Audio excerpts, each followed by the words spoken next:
Hi everyone. The German Tiger is known to almost everyone. Due to its legendary status, it's known even to folks not entirely connected to the military technology or history. Through all those years it has become a legend, a super formidable weapon spreading fear and destruction on battlefields of World War II. But was it really? The Tiger heavy tank first appeared in very limited numbers in 1942 during the siege of Leningrad. Almost all deployed Tigers suffered from transmission issues and their battle performance was severely crippled by a huge mass which disabled the tank from taking an active role in difficult muddy terrain. Despite the technical issues, the Tiger has proven to be a deadly weapon, mostly thanks to its very accurate 88mm gun and very good at that time armor. I am pointing at the time because in late 1942 Soviets had no means to engage successfully at long distances. On the contrary, German monster was able to effectively destroy Soviet tanks even from 2,000 meters far. The first models of famous T-34 were unable to kill Tiger even from the half of that range. Even from 600 meters, there was no guarantee that AP shells will not bounce off of the Tiger's thick frontal armor. That's why Soviets' only hope was to charge in and flank the Tiger with their supreme mobility and aim for its thinner sides. Due to unable guns, Soviets lost huge amount of tanks during the first year of German invasion. But Soviets were quick learners and started to develop an entire range of new vehicles capable of wiping the floor with Tigers. One of those was the self-propelled howitzer SU-152.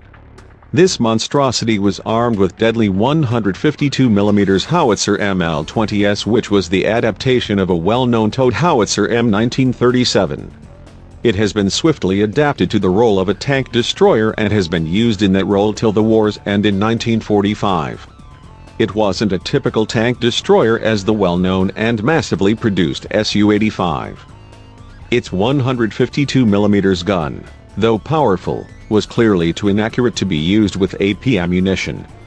The ML-20S howitzer, due to its tremendous firepower and massive kickback effect, had to be mounted in very sturdy manlet, which significantly reduced gun's aiming field without moving the entire hull.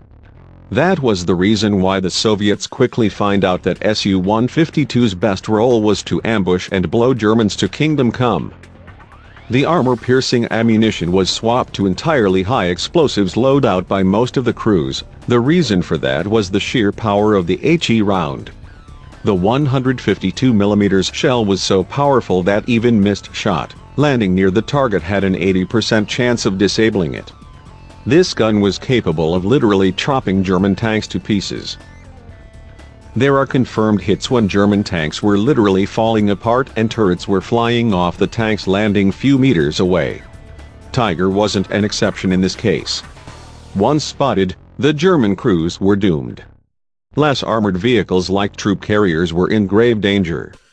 The 152mm round exploding even few meters off the target was powerful enough to turn the troop carrier into the pile of twisted steel, killing all the crew and carried troops. The SU-152 had the ability to fire at distances greater than 10 kilometers. That's why it has been widely used as a support gun, or as Soviets called it, an animal killer. Even the famous German tank commander Otto Carius wrote in his reports about the SU-152 as the #1 danger to Tigers. As he said, the first one to be spotted was the dead one. If Tiger's crew spoiled the ambush, then it was the end for the Su-152s, but when Tiger got spotted, then it was the end for the Tiger. As German crews used to say, don't waste the first shot because it may be your last one. The thick armor of the German beast was good enough for the 1942 or even 1943, but in 1944 and after, it proved to be its coffin nail. The box-shaped Tiger was a great target for high explosive rounds. There was practically zero deflection. German crews reported situations when the tank got hit and the round did not explode, yet the sheer power of the impact disabled crew members or equipment. The Soviets took a very different path in armor development than rest of the Allies. Mounting huge guns on both tanks and assault guns has proven to be a way to go and opened a whole new type of vehicles to be born, the multi-role self-propelled guns. The SU-152 was the first of its kind with 152mm howitzer capable of wasting bunkers, buildings, tanks and artillery positions. The Soviets mastered the HE ammunition. On the contrary, Germans had skipped HE development entirely and used only simple HE rounds till the last days of World War II. If you like what you see, please like and subscribe because there is so much more coming. Thanks and see you next time.